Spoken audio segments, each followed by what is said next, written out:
Today we're gonna discuss a bunch of things that I learned in the last 5 years raising this dog here.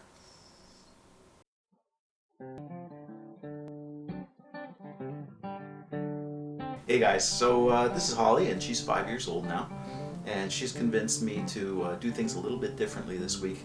And don't worry, next time we'll be back to the usual repairs and fixes and builds and the usual stuff. This special episode of Repairs 101 was brought to you by Princess Auto. You may be surprised, but Princess Auto carries a wide range of pet and farm supplies ranging from dogs and beekeeping to poultry and livestock. And check out this cool GoPro action camera mount they had. I'm definitely going to get some use out of this.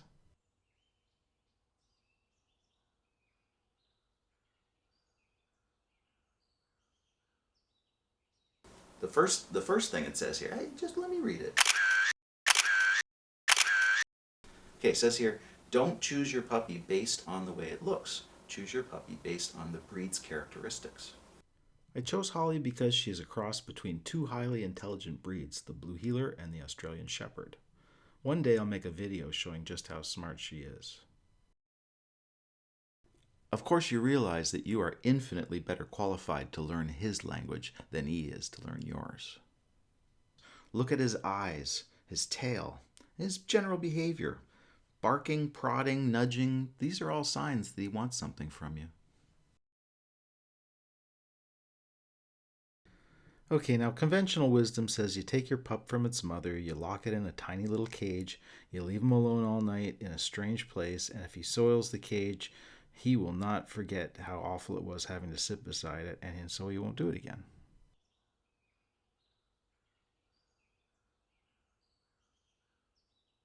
So instead, I layered up a nice comfy pad where I slept on the floor with Holly for 3 weeks before I was convinced that she was ready to sleep in the big bed.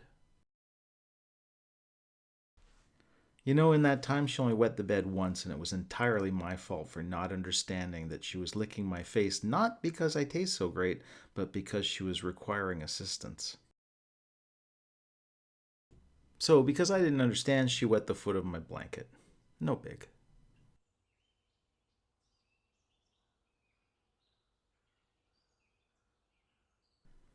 Take your dog absolutely everywhere where they are welcome. Expose them to as many people and dogs and other animals and traffic and heavy equipment and boats and even other environments, everything that you can expose them to. The result will be a dog that's calm in every situation. All right, it says here, dogs need dog friends. That is so true, isn't it? Holly and I walk 5 to 7 kilometers a day, 7 days a week. And it was even more when she was only 2 to 3 years old. Remember that your dog needs to get out to do their business in order to avoid business-related anxiety. I take Holly out on average 6 times a day. Twice for an hour or more, twice for only about 15 minutes, and twice for somewhere in between. When she was a pup, I took her out every 2 hours, day and night. Now the longest she has to wait is about 6 or 7 hours while I sleep. If she needs to, she can still come up and lick my face, and I'll take her out no matter what time it is. It's no big deal. People often say you need consistency to raise a pup, but the fact of the matter is you need to be constantly training that pup. They say you don't get the dog you want, but you get the dog you need. Here, try that again. It says here to bath your puppy weekly and your dog monthly. You don't like that one at all, do you? But that's okay. That's why you're so clean. Yeah, that's why I let you sleep in my bed. It says puppies hiccup often. Do you remember that? Do you remember hiccuping all the time? Yeah, I bet you do.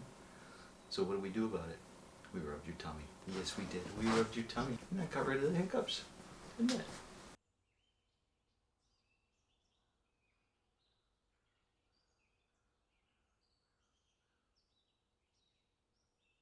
Never use corporal punishment on your dog. It just incites dog-on-dog violence.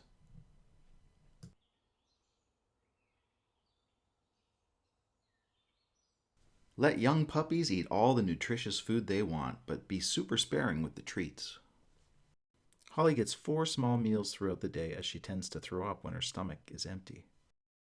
Once a day, I give Holly something I made with 10% dark green vegetables or berries or a mixture of the two, and the rest is delicious cooked beef, chicken, turkey, or pork.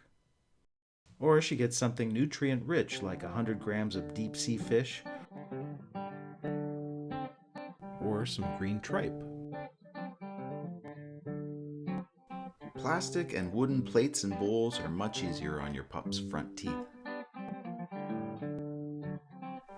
Alright, thanks for watching, and don't forget to subscribe. And if you enjoyed today's video, please remember to share it with your friends, especially the ones who have dogs.